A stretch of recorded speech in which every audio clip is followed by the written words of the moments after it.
ভাই, আপনারা কারা? আমরা ইভেন্টের লোক। ইভেন্ট? ইভেন্টের লোক মানে? থেকে আসছেন? সাদমান ভাই নিয়ে আসছে আমাদের। সাদমান ভাইকে? ওই যে সামনে আছে।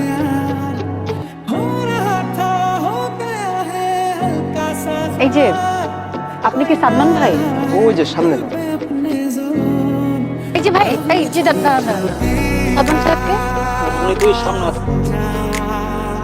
কি বিপদ! সবাই বলে সামনে যান সামনে যান, আর কত সামনে যাব? এখানে অন্য ইভেন্টের লোক আসছে কেন? এই সাদমানটাকে? এই যে ভাই, এই যে ভাই শুনতেছেন? ডাকতেছে।